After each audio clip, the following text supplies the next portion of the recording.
Hello everybody.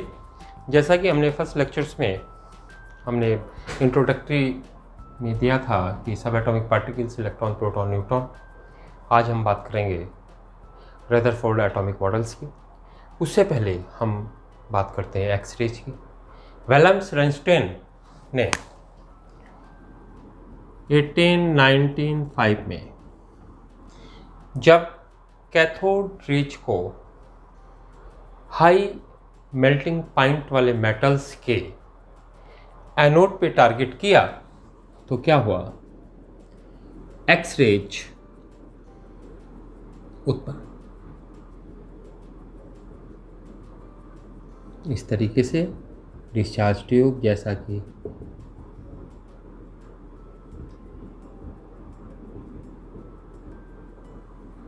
लो pressure 10 की power -4 ATM, high volt 5000 to 10,000 volt. यहाँ से cathode rays high melting point anode पे, और यहाँ से क्या इमिट हुई? X raise. विल्हेम रनस्टेन ने 1895 में ये एक्सपेरिमेंट किया। एक्स रेज ये न्यूट्रल रेज है, किसी भी इलेक्ट्रिक और मैग्नेटिक फील्ड से इफेक्टेड नहीं होती। क्लियर? एक्स रेज के बारे में क्लियर हुआ। अब हम बात करेंगे radio active. What is a radio activity? Henri Becquerel ने देखा कि कुछ ऐसे सब्सटेंस होते हैं, ऐसे एलिमेंट होते हैं जो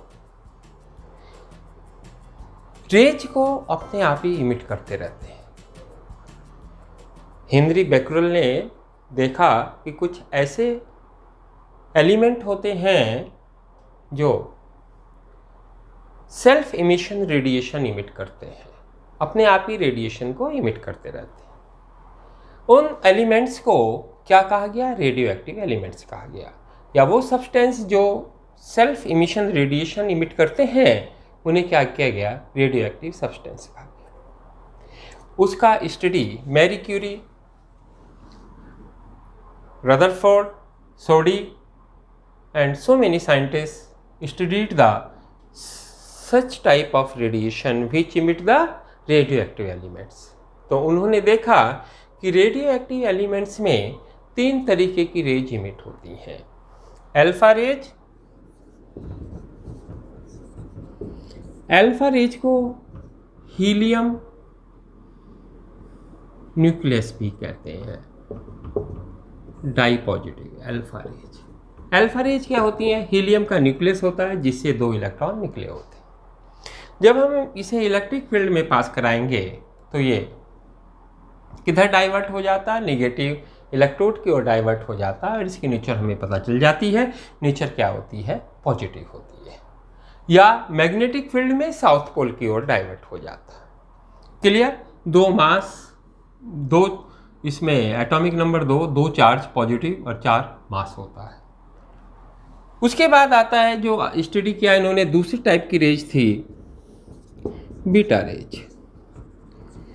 रेज को इन्होंने कहा कि ये negatively charge electron, negatively charge particles होता है, और जिसे हमने क्या किया? बीटा रेज कहा। इलेक्ट्रिक फील्ड में पॉजिटिव इलेक्ट्रोड की ओर मुड़ जाता है। तीसरा आया इसमें गामा रेज। 3 तरीके की रेज थी, अल्फा, बीटा, गामा। गामा क्या है? इलेक्ट्रोमैग्नेटिक रेडिएशन है।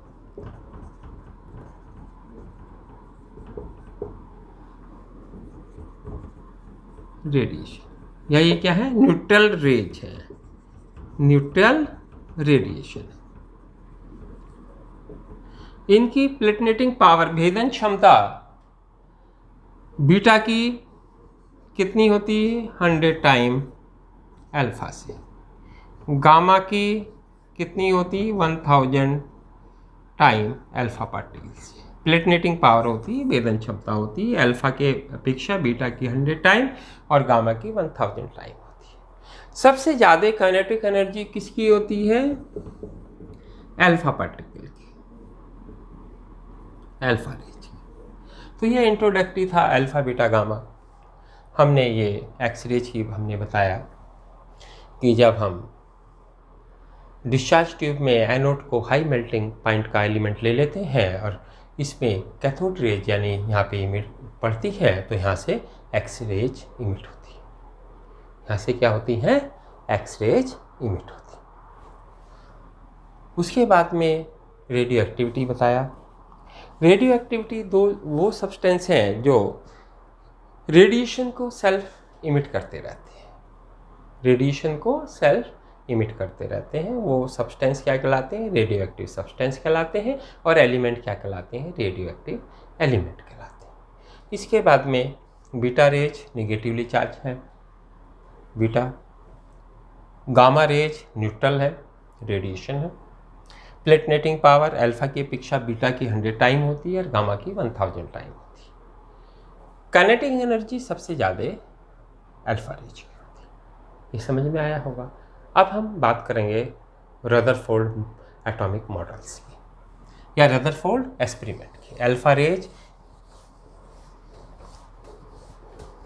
स्क्रीटिंग, alpha rays scattering models of Rutherford या Rutherford atomic models experiment.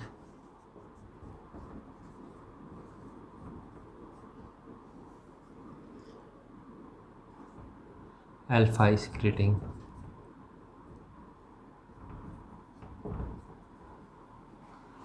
Of atoms. Rutherford और उसके दो स्टूडेंट्स जिन्होंने एक एक्सपेरिमेंट डिटरमाइन किया, रेडियो एक्टिव सब्सटेंस ले लिया, यहाँ पे एक स्लिट लगाया, यहाँ से अल्फा पार्टिकल पास हुए, बाकी सब रुक गए। इसके बाद में गोल्ड फ्यूल, सोने की पतरी, इसके बाद में सर्कुलर स्क्रीन जिस पर लेड सल्फाइड का लेप लगा होता था। फ्लोरेसेंट सब्सटेंस होता है लेड सल्फाइड। ये थिकनेस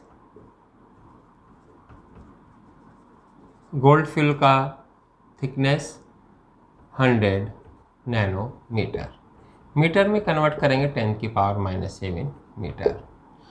जनरली ये इस तरीके की मेलेबिलिटी गोल्ड की सबसे ज़्यादा होती है, सबसे पतली पतरी बनाई जा सकती है।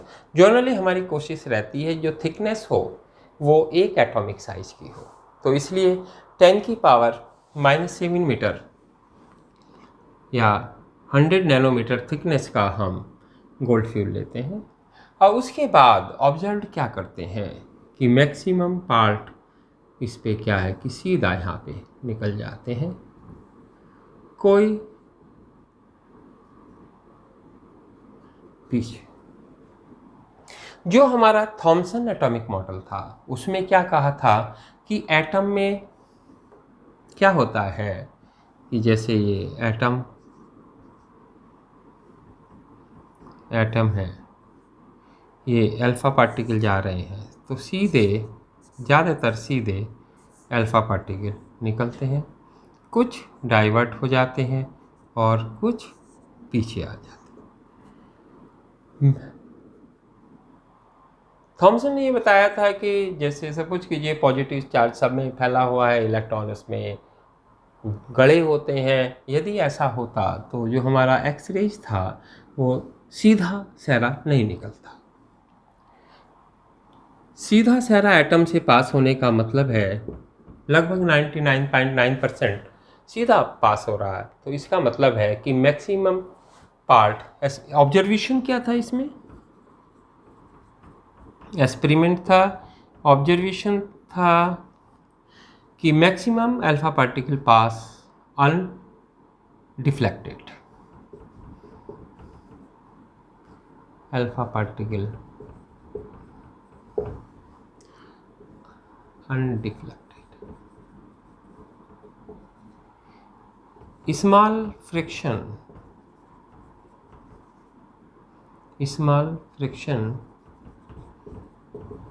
of alpha particle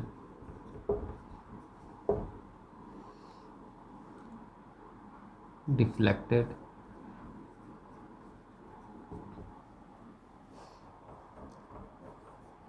one out of 20,000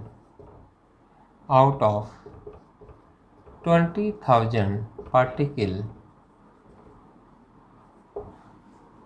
back to 180 degree.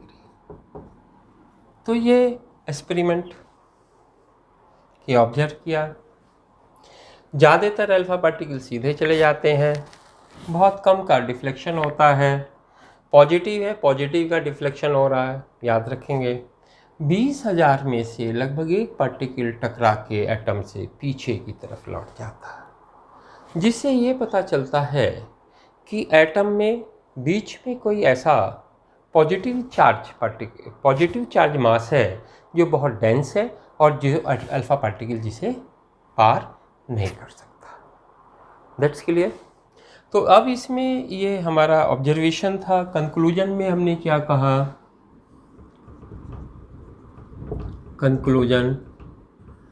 Conclude किया maximum part of atom is empty. Maximum part of atom कैसा है? Empty. Second, total mass of atom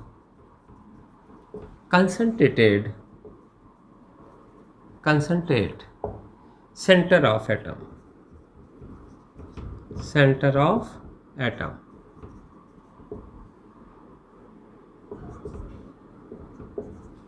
maximum part क्या है? एम्प्टी है। Total mass of atom concentrate centre में है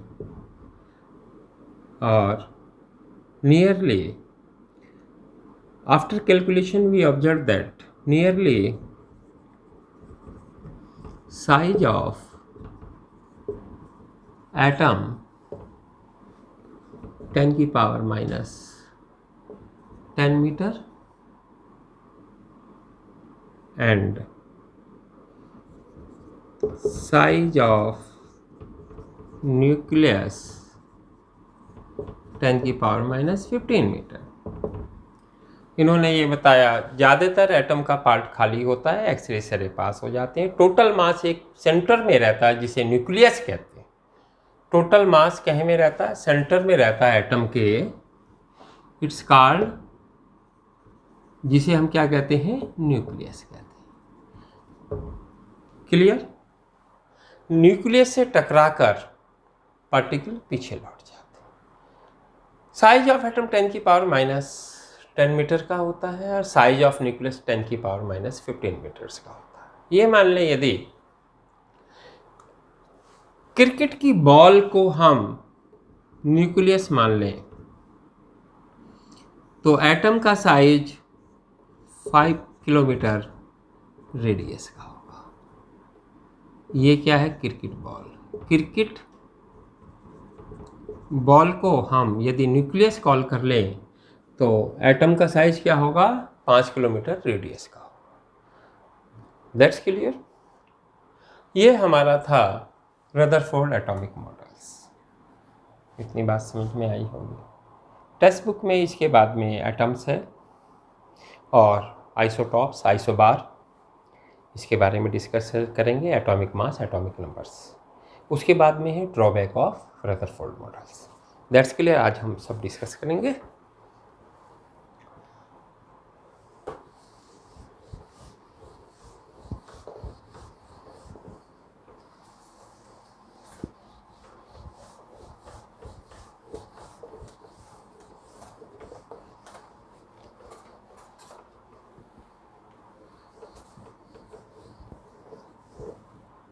देखेंगे यदि किसी एटम को हम इस तरीके से रिप्रेजेंट करते हैं, X Z A, where Z atomic number,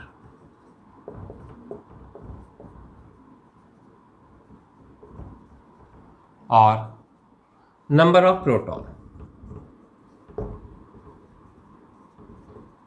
clear? A mass number,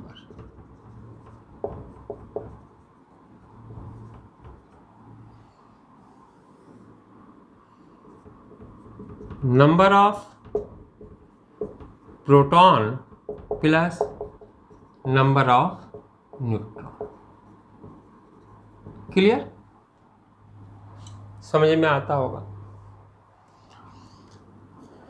atomic number, number of proton in neutral atom,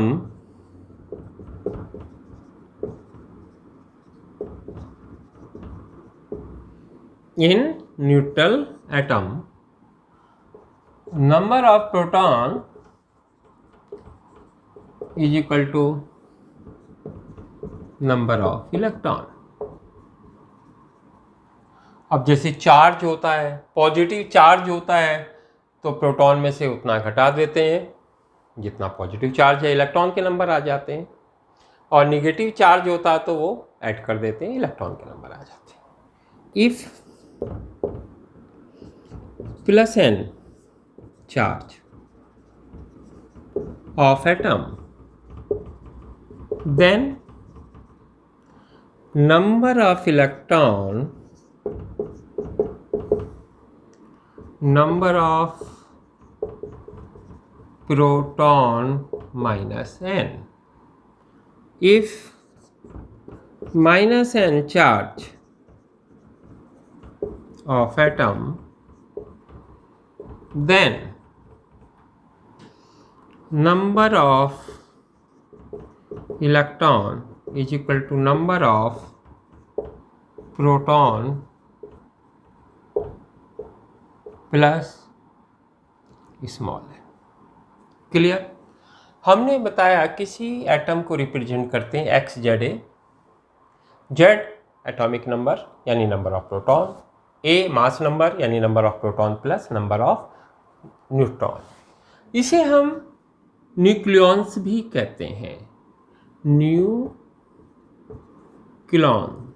nucleons क्या होता है? Sum of number of proton plus number of neutron. Clear?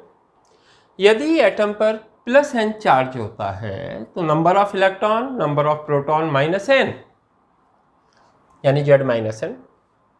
यदि minus charge होता है, minus N charge होता है तो number of electron, number of proton plus N. Clear? अब हम बात करते हैं isobar, isotopes, isotone, iso electron, isosters, isodiaphers, सबकी बात करेंगे, ध्यान से देखेंगे। ये टर्म्स हैं एटम्स के बारे में, कुछ ये याद होनी चाहिए। Isobar,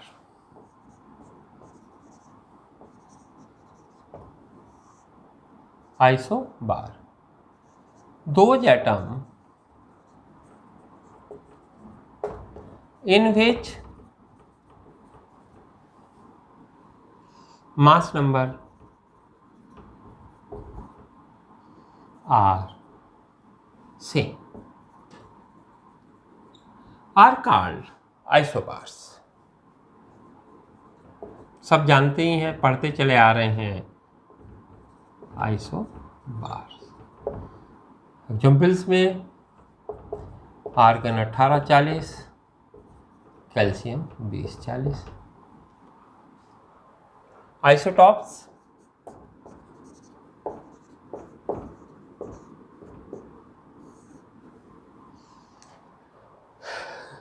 those atoms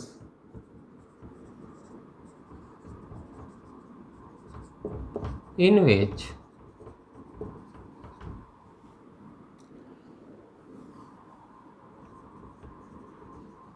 atomic number are same. Mass number same होता है आइसोबार्स कहलाता है, एटॉमिक नंबर सेम होता है आइसोटॉप्स कहलाता है। क्लियर?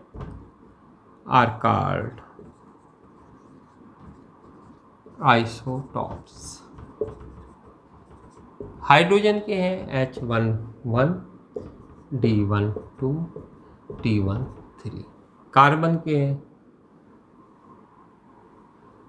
आइसोटॉप्स, हाइड्रोजन हो गया आइसोटॉप्स, बहुत सारे सबके आइसोटॉप्स। क्लोरीन Cl 3537, 1737 और Cl 1735। क्लियर? कार्बन के 612, 613 and 614 isotopes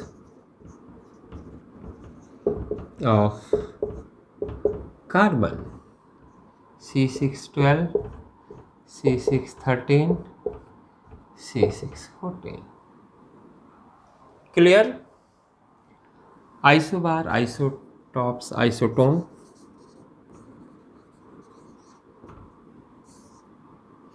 Those atoms in which isotone, those atoms in which number of neutron are same.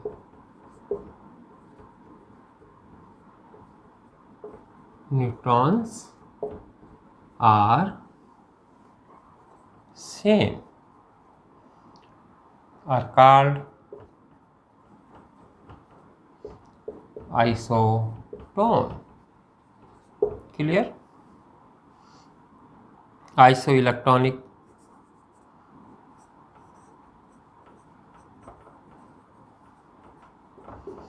isoelectronic make those species in which the number of electrons are same, those atoms or ion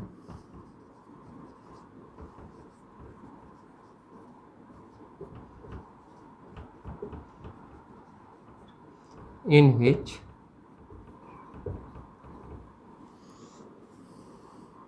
number of electrons are same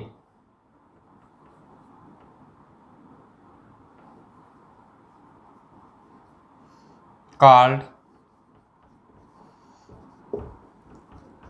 isoelectronic species। isoelectronic जैसे F minus Na plus Mg plus plus, इन सब में क्या है? Number of electron 10। Clear?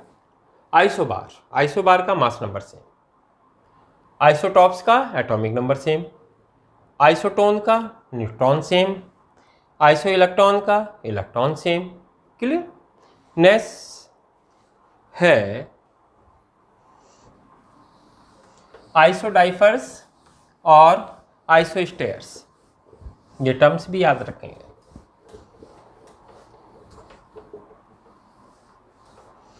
Isodiaphers और आइसोस्टेयर्स।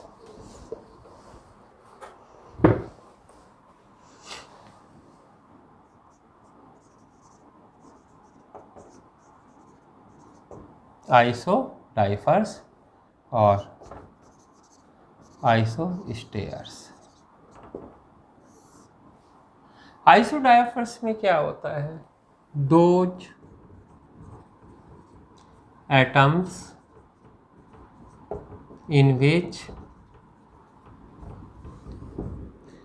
n minus p are same, जिनमें n minus P same होता है वो क्या कहलाते हैं? आइसोडाइफर्स कहलाते हैं। n minus P means difference between the neutron and proton. For examples nitrogen 714, oxygen 816, n minus P 0 और ये भी 0। Clear? Those atoms in which n minus p are same are called isodiphers। are called isodiphers.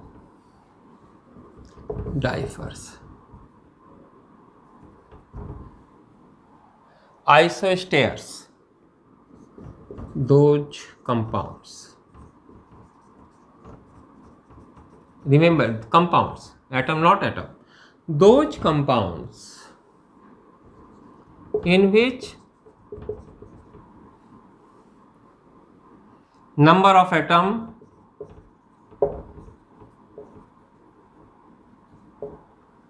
atoms and number of electrons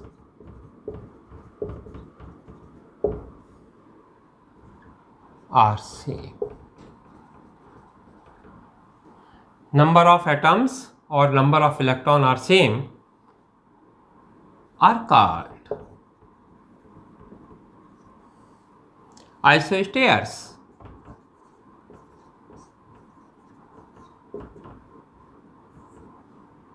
Examples: N2O, CO2. Number of atom 3. Number of electron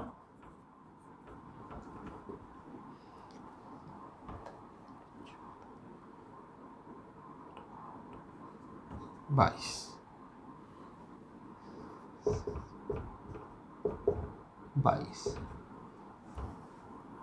N2 14 plus 8 22. Clear? आइसोस्टेयर्स वो compounds होते हैं जिनमें number of atoms और number of electrons same होते हैं, उन्हें हम आइसोस्टेयर्स कहते हैं। आइसोडाइफर्स वो एटम होते हैं जिनमें n-p यानी difference of the neutron and proton are same are called isodiaphers. Clear? ये टर्म्स हमने क्लियर की हैं। एनसीईआरटी में रेड पेपर पिंक पेपर पे 2 सवाल हैं, उन्हें डिस्कस करते हैं और उसके बाद में लिमिटेशन ऑफ रदरफोर्ड मॉडल्स का डिस्कस करके आज का लेक्चर कंप्लीट करते हैं। कल हम बात करेंगे इलेक्ट्रोमैग्नेटिक रेडिएशंस यानी development of bore atomic models की। क्वेश्चंस देखेंगे।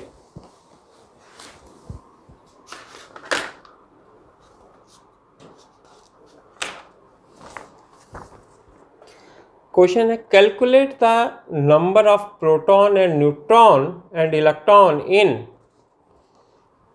Br। कितना दे रखा है ये? Br 3580।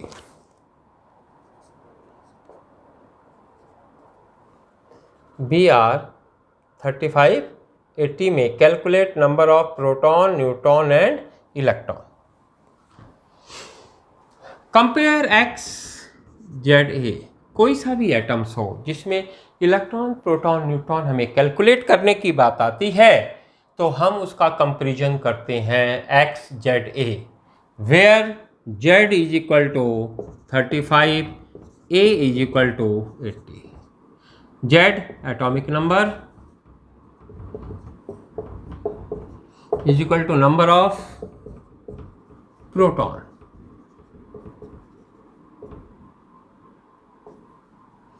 A mass number, number of proton plus number of neutron. Clear? तो number of in neutral atom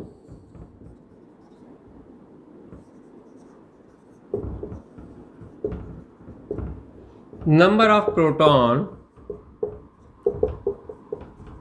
number of electron।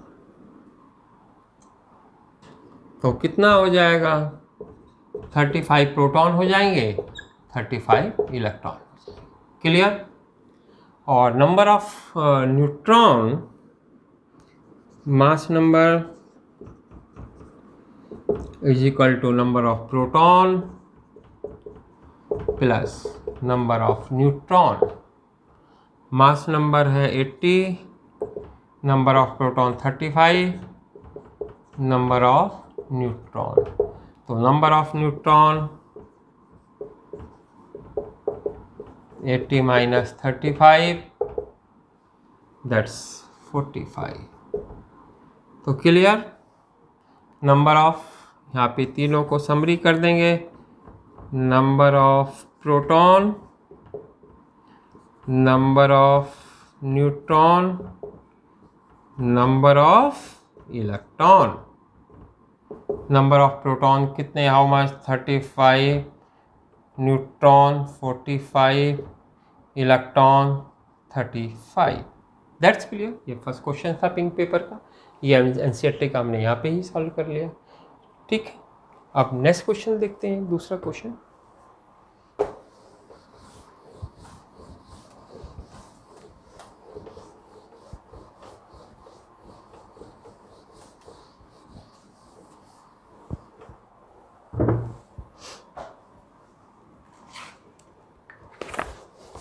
Next question है कि the number of electron, proton and neutron in a species are equal to 18, 16 and 16 respectively. Number of electron,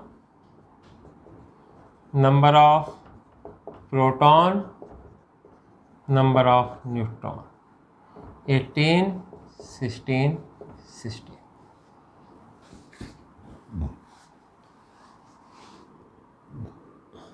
X A Z, A is equal to 16, Z is equal to number of proton plus number of neutron, number of proton। Clear. तो कितना हो जाएगा, 16 plus 16 32। तो क्या हुआ, 16 किसका होता है, सल्फर का होता है, सल्फर 16 32। अब यहाँ पे 2 इलेक्ट्रॉन ज़्यादा हैं, जितने इलेक्ट्रॉन ज़्यादा होते हैं उतना क्या होता है, नेगेटिव चार्ज होता है। क्योंकि हमने बताया था if -n charge present atom, then number of electron, number of proton plus small है। यदि इलेक्ट्रॉन ज़्यादा होते हैं तो माइनस चार्ज होता है, कम होते हैं तो प्लस चार्ज होता है। तो माइनस चार्ज होता है तो वो जोड़ के ऐड कर देते हैं प्रोटॉन में, प्लस चार्ज होता है सब्ट्रैक्ट कर देते हैं। तो ये 18 16 plus n is equal to 18 minus 16 is equal to 2। तो S 16 32 माइनस 2। समझ में आया। नंबर ऑफ इलेक्ट्रॉन 18 है, प्रोटॉन 16 है, न्यूट्रॉन 16 है। इलेक्ट्रॉन 2 ज़्यादा हैं तो इसका मतलब 2 नेगेटिव चार्ज है, 3 ज़्यादा होते हैं 3 नेगेटिव चार्ज है, n ज़्यादा होते हैं n नेगेटिव चार्ज हो जाता है। क्लियर। तो हमने मास नंबर निकाला, कितना हो गया, A Z A Z क्या है, नंबर ऑफ प्रोटॉन, ये क्या है, मास नंबर, प्रोटॉन और न्यूट्रॉन 16 32। ठीक, समझ में आया। आगे हम ड्रॉबैक ऑफ रदरफोर्ड मॉडल का डिस्कस करेंगे। क्या करेंगे, ड्रॉबैक ऑफ रदरफोर्ड मॉडल। तो ड्रॉबैक क्या होती है, रदरफोर्ड ने क्या बताया था, रदरफोर्ड ने कहा था कि एटम का मैक्सिमम पार्ट एम्प्टी होता है, उसके सेंटर में एक बहुत डेंस पार्ट होता है जिसमें उसका टोटल मास होता है, उसे हम क्या कहते हैं, न्यूक्लियस कहते हैं। और वो कैसा होता है, पॉजिटिवली चार्ज होता है। उसके चारों तरफ इलेक्ट्रॉन घूमते रहते हैं, ऑर्बिट चारों तरफ इलेक्ट्रॉन सर्कुलर ऑर्बिट में घूमते रहते हैं। ये मॉडल बताया था। तो पहले उन्होंने कहा कि जैसे सपोज कीजिए सोलर सिस्टम होता है, सन होता है, सन के चारों तरफ क्या होते हैं, प्लेनेट रिवॉल्व करते हैं, तो उनके बीच में फोर्स क्या लगता है, Fg(m1 m2 r²). क्लियर। ये है मैक्रो बॉडीज के लिए। माइक्रो बॉडीज है, चार्ज पार्टिकल्स है, तो इसमें क्या लगेगा, कूलम्बिक फोर्स लगेगा। F = 1/4 पाई F(0) Q1 Q2/r²। लेकिन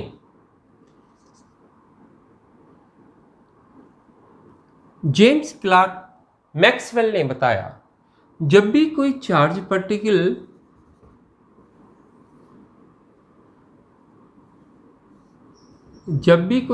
पार्टिकल क्या करेगा, रिवॉल्व करेगा, तो क्या करेगा, रेडिएशन इमिट करेगा। क्या करेगा, रेडिएशन इमिट करेगा। जब रेडिएशन इमिट करेगा तो उसकी एनर्जी लॉस होगी तो वो यहाँ पे गिर जाएगा। समझ में आया। उन्होंने कहा कि ये 10⁻⁻8 सेकेंड में न्यूक्लियस में गिर जाना चाहिए था, जबकि ऐसा नहीं होता। क्लियर। तो ये ड्रॉबैक था। लेक्चर हम यहाँ पे ख़त्म करते हैं, कल आगे शुरू करेंगे नेक्स्ट लेक्चर। पहले आप किताब में पढ़ें, वीडियो देखें, फिर किताब में पढ़ें, वीडियो देखें, याद हो जाएगा। बढ़ते रहें, पढ़ते रहें। All the best. Thank you.